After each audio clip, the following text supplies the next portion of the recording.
bright prospects for the European Union-Vietnam Free Trade Agreement. And later on, mobile commerce inches upward in Vietnam. Hello, welcome to another episode of BizLine on VTV International. You're with me, Dai Chang from Hanoi. And first, we're going to take a look at the economic headlines over the past week.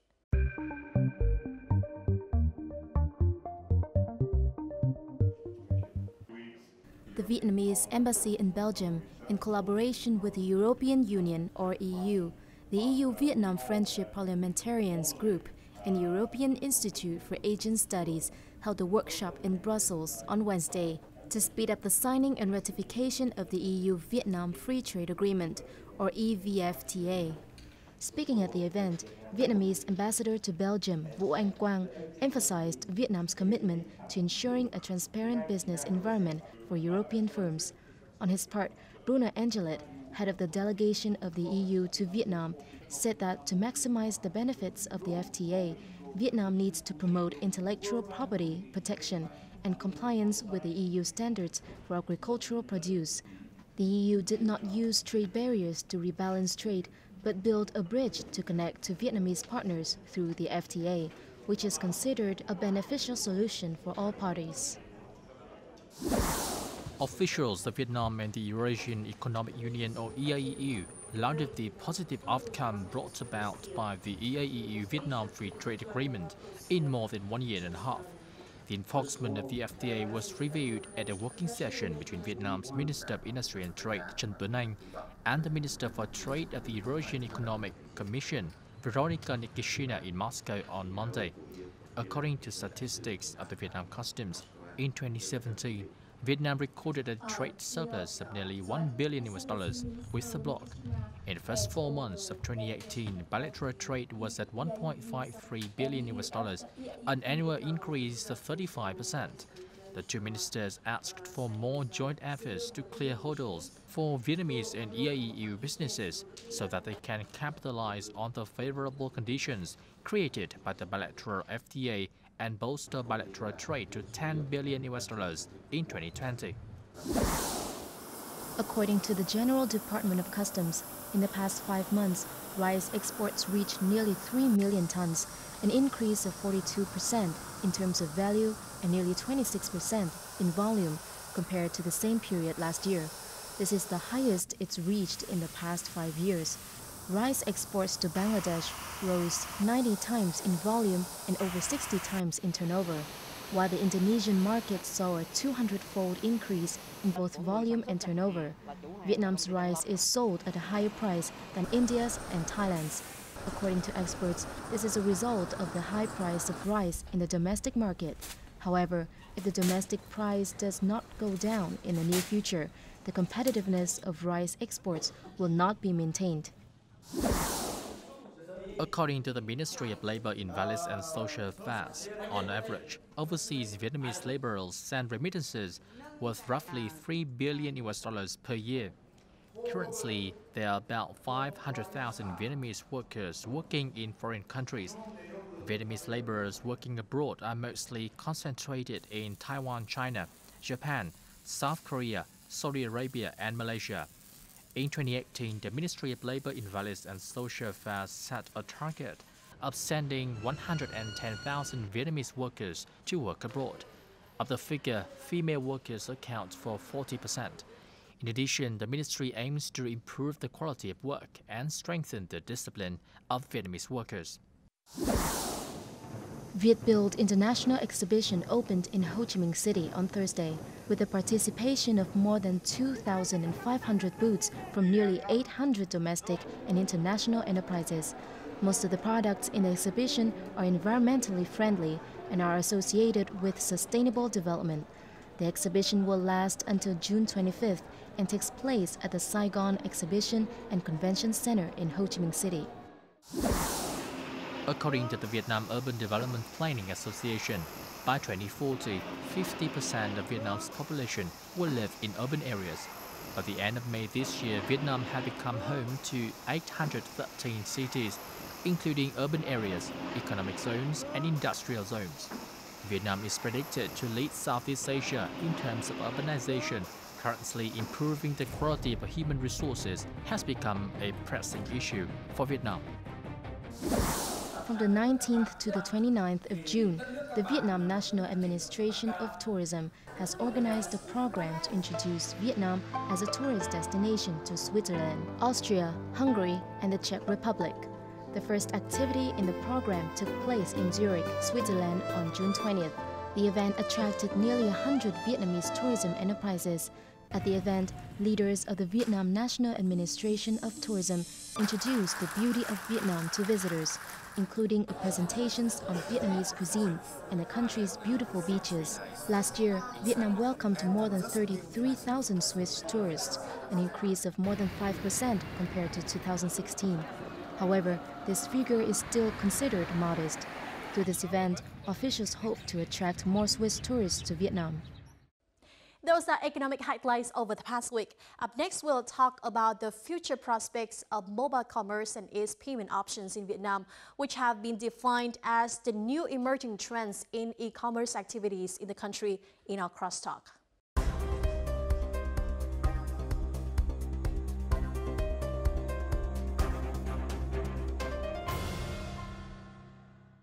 Vietnam has 130 million mobile phone subscriptions, of which over 50 million have internet access, according to the Nielsen Vietnam Smartphone Insights Report 2017. This year's Vietnam E-Business Index report by the Vietnam E-Commerce Association also mentioned mobile technology as a significant contributor to e-commerce growth. Now, the state-of-the-art QR code payment methods and the mass adoption of smartphones are predicted to provide ample room for the development of mobile commerce in Vietnam. And people always carry their mobile phone with them, so why not to make smartphones a convenient payment tool? Our Baseline episode today will provide in-depth discussion about the future of mobile payment in Vietnam. And our guest today, Mr. Dennis Brunetti, co-chairman of the European Chamber of Commerce in Vietnam, or EuroCham, will shed light on the topic. He has nearly 30 years working experiences in the ICT industry and also over 20 years working in Vietnam.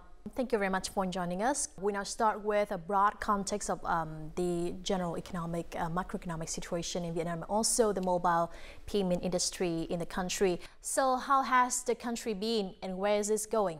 I think Vietnam has experienced over the last 30 years a phenomenal journey when it comes to socio-economic development. And I think journey is really the key word, because clearly it's important to understand where Vietnam's been, where it is today and where it's going, as opposed to comparing it necessarily to other countries. And Vietnam in itself, I think the government and the enterprises in Vietnam and the young people and the population in general has really driven a very strong, enthusiastic and passionate growth curve for Vietnam. And I can't help but feel that a big contributing factor to that socio-economic development has been the influence and the impact that the internet has had. So the internet in Vietnam celebrates 20-year anniversary last year.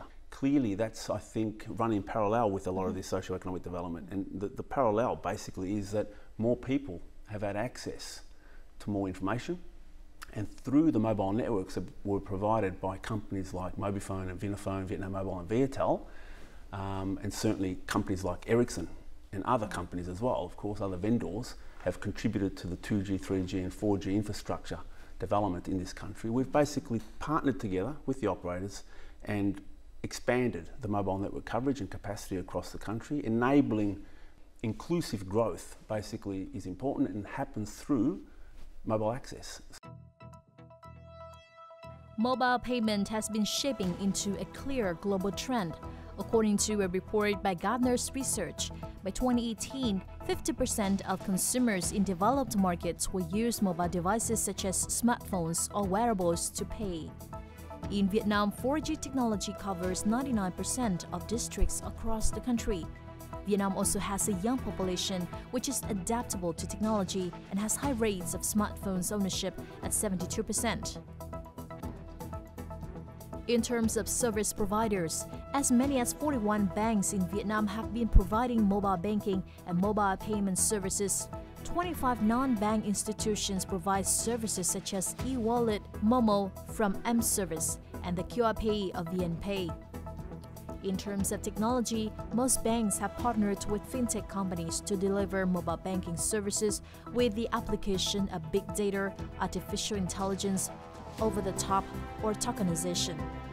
The mobile payment market of Vietnam recorded 110 million transactions in 2017, up 81% in value compared to 2016. As we may see, mobile commerce and mobile payments have been an inevitable trend in the world and also Vietnam. However, the country is somehow lagging behind other countries, even compared to those in Southeast Asia. So how do you think about this? In Vietnam, 20 million people have got mobile broadband subscriptions and smart devices, but no bank account necessarily. So that's a target market segment, clearly, that mobile operators are targeting. Why hasn't it really taken off yet in Vietnam? Clearly the benefit is the convenience.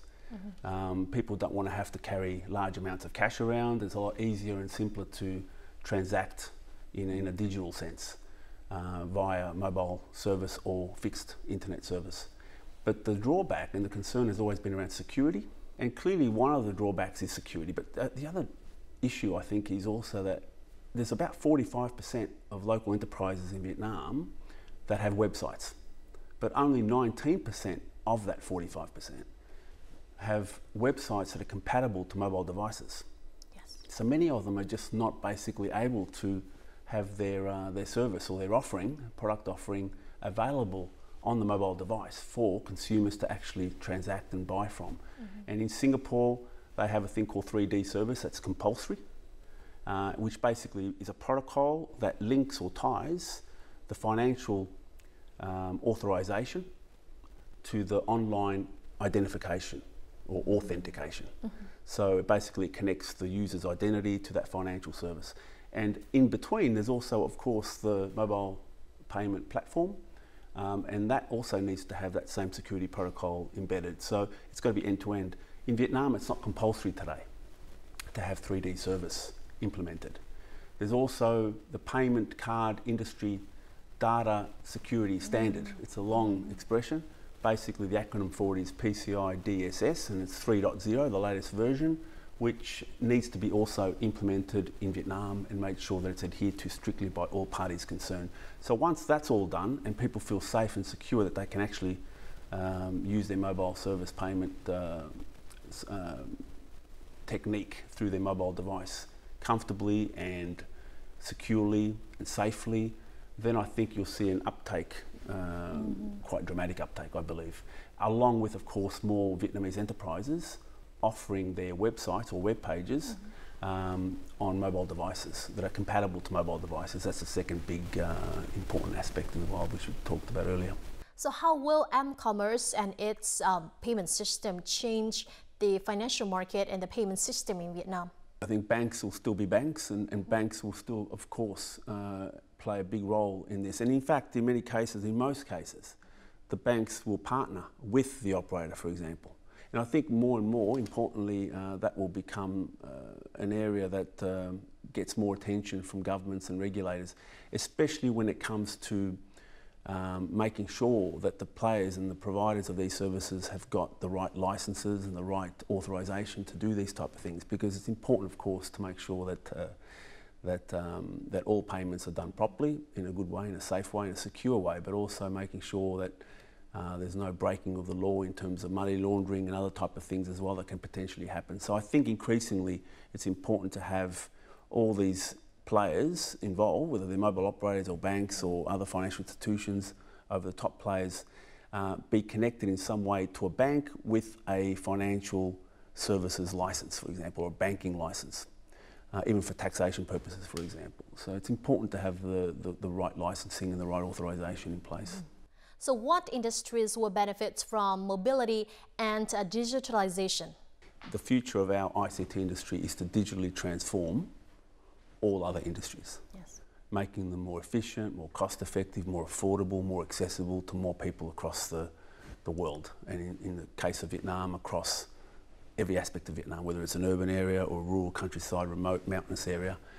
But when it comes to mobile payment, mobile money, clearly tourism, retail and gaming are three of the biggest industries that we see benefiting from mobile payment services. And we've seen that because we've seen it and witnessed it in other markets. So in Africa, for example, Uganda, 40 million people, 5 million bank accounts, nearly 20 million, so nearly half the population now have mobile payment accounts through the operator called MTN. And in fact, Ericsson, my own company, that's why I know about it, is because Ericsson actually provided the mobile wallet platform to MTN some years ago that helped actually facilitate that.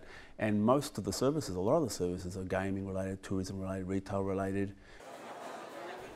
This company, VNPay, has been providing services to more than 40 banks, 5 telcos, and thousands of enterprises, but they are all domestic. Recently, the company signed a cooperation agreement with UnionPay International, making payments by QR code. Under the agreement, UnionPay cardholders can pay by QR code at nearly 20,000 accepted payment points of this company in Vietnam. QR code itself is convenient, cost-efficient, and secure new payment technologies, which has been used in some other markets. And we see that this could match Vietnam's e-payment journey pretty well. And this is the reason why we would like to launch our QR code acceptance as well as on the issuing side as soon as possible in this market. Các quốc gia láng giềng như Singapore, Thái Lan, Trung Quốc thì họ đã sử dụng các cái phương tiện thanh toán là mobile và bằng QR code. Và các khách hàng mà du lịch đến Việt Nam hầu như họ cũng đã có cái thói quen đó. Vậy việc VNPay hợp tác với UnionPay sẽ cho phép các khách hàng mà du lịch từ nhiều quốc gia trên thế giới đến Việt Nam có thể thanh toán dễ dàng hơn, từ đó kích thích việc bán hàng của các doanh nghiệp nội địa cũng như là tăng cái doanh số doanh thu của các điểm bán hàng trong nước. Besides QR codes, new services that exploit blockchain, tokenization, and so on are soaring. A recent Visa survey on consumer attitude to new payment technologies shows that 9 out of 10 Vietnamese consumers are willing to try new payment methods. Tài chính thì mình sẽ có những bài toán về sàn giao dịch và sàn giao dịch trade này, và sử dụng tiền, sử dụng thanh toán bằng token. Đấy là ví dụ như mình có một cái ví và thay vì mình sẽ giữ tiền thì mình sẽ giữ token của những cái bên mà cho phép thanh toán token đấy, ví dụ như bên Airbnb, bên Grab, rồi bên tất cả những cái hãng gì đó mà nó cung cấp token thì mình sẽ có một cái ví như thế. Experts also suggested that there should be more cooperation and partnerships between fintech companies, traditional retailers and offline stores, and local commercial banks, and even startups to launch numerous partnership programs to promote the use of mobile payment. M-commerce in Vietnam has also experienced significant growth with new concepts emerging.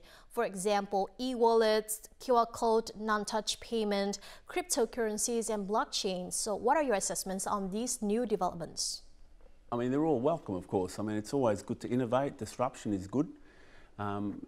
Obviously the internet was a disruption in itself, and all these new services add to that. And I think, when the dust settles, obviously the players that provide the secure, safe, predictable, affordable, accessible, simple service will be the ones that survive, clearly, because that's what people want. They want simplicity. And in many cases, that's one of the other drawbacks of mobile payment today in some cases around the world, is where you have a very complicated online authorization, authentication process or regime. So it's very important to keep it simple, keep it secure and safe, and ensure that you adhere to all the regulations and the government policies within that country.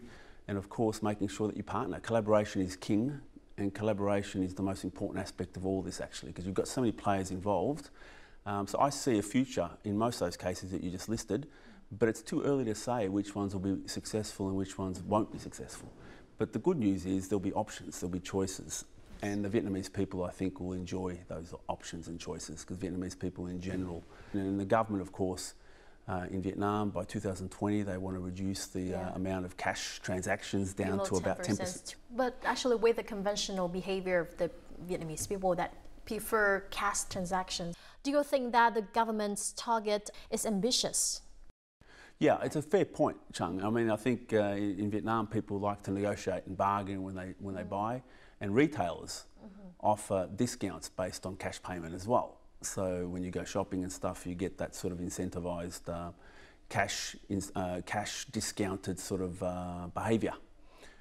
So I think from that perspective, it'll probably take a bit longer, but you'll be surprised how quickly things change. And I believe the younger population, especially, as they get old enough to obviously be more involved in transactions and their purchase power increases, you'll find that the adoption rate dramatically accelerates.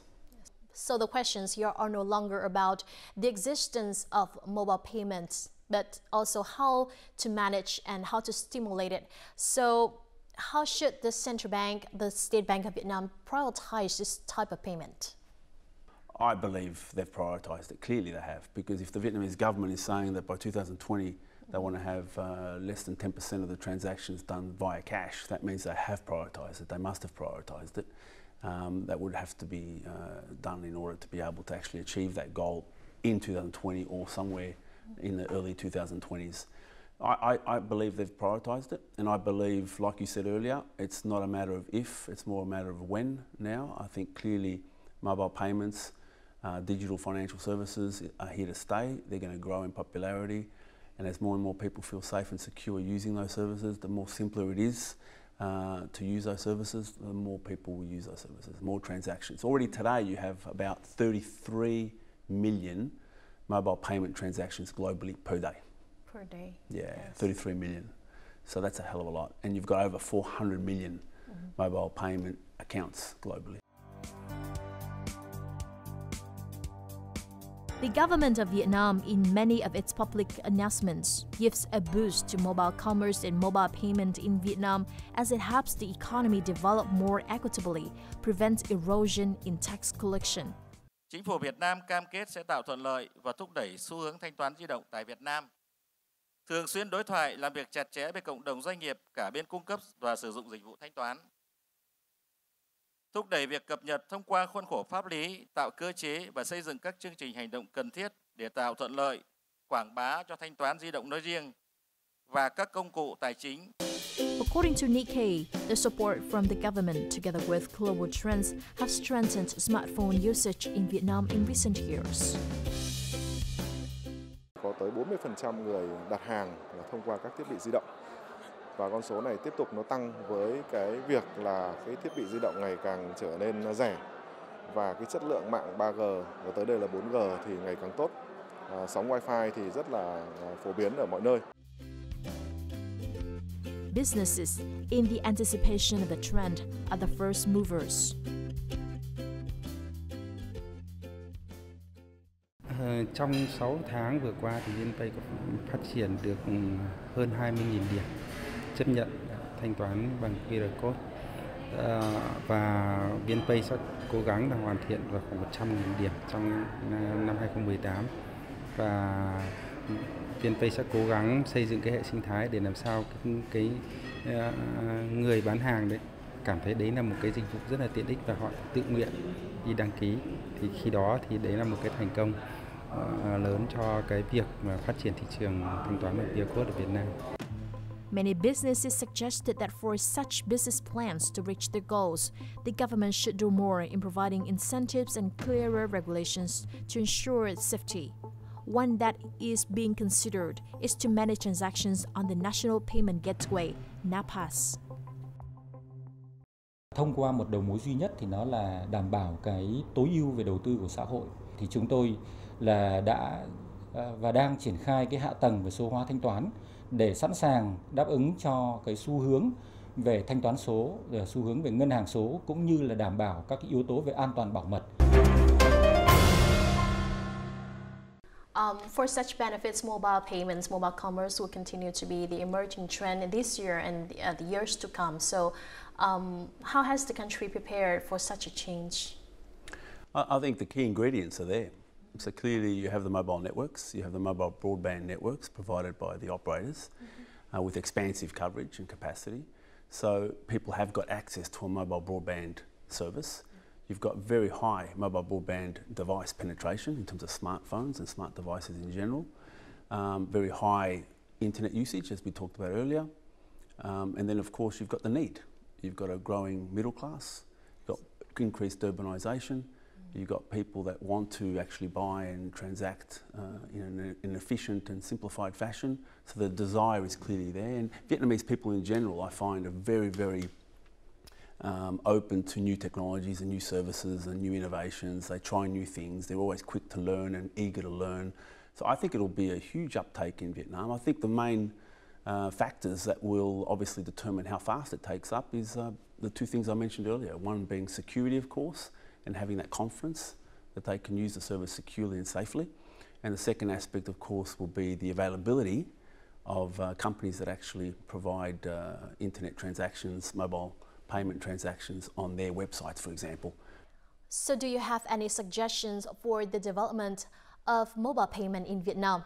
I think clearly collaboration is important, and not just between the mobile operators and the banks and the retailers, over the top players, etc. And there's a lot of players involved. And the providers of the actual mobile payment platform, I mean, they're important in all this, of course, as well. That collaboration is important, but you also need to have collaboration at government level between ministries. So Ministry of Finance, Ministry of Information and Communications, for example, Ministry of Public Security, ensuring that it's a safe, secure, well-regulated service, because that'll help people feel more comfortable using it. At the same time, it'll help eliminate fraud and other type of nasty things that, of course, we talked about earlier, in terms of money laundering, for example. I mean, these type of things you don't want to have, of course, involved in any market. And I think in Vietnam, the government would be wise to ensure that the ministries are collaborating seamlessly, as well as the main players in the ecosystem that I mentioned a moment ago. And then, of course, ensuring that 3D Secure, that particular protocol, is adopted on a compulsory level in Vietnam, as it is in Singapore. So I think Vietnam can actually gain a lot of experience from the Singapore market. Singapore's only got somewhat 6 million people, or less, and Vietnam's got over 95 million. It's a huge market. A lot of players are coming here and they all want to contribute to this particular service offering. And I think the government, if they can regulate it and manage it and integrate the way they work between the ministries, they can really help, I think, attract more investment from European firms, I can speak for on behalf of Eurocham, but also from other countries in Korea and Japan, of course, as well. So clearly this is a growth area, and it won't be missed by the Vietnamese government and the Vietnamese people. I think it's going to be embraced big time, and there's no doubt your banking, financial institutions, operators, and certainly the government as a whole are very keen to make this happen in a good way, which is why they've set themselves a very ambitious target for 2020. Once again, thank you very much for joining our BizLive program today. Thank you very much. Now, the Vietnamese government has set an important target of creating a boom and universalizing mobile commerce, contributing to bringing the ratio of cash on the total payment side to less than 10% by 2020. Now, experts have suggested 3 key pillars to mobile commerce strategies in Vietnam: educating stakeholders about the value of electronic and mobile payment, building the number of locations where mobile payment are accepted, and bringing new payment technologies to the market. Meanwhile, the government would also create the necessary legal framework, mechanisms, and essential action plans to promote mobile payment in particular and e-commerce services in general. And that's also wrapped up this edition of BizLive. Thank you very much for joining us. In the meantime, do log on to vtv4.vn or our YouTube channel at VTV4Go for more of our updates. Goodbye for now. Thank you very much for joining our show. Okay.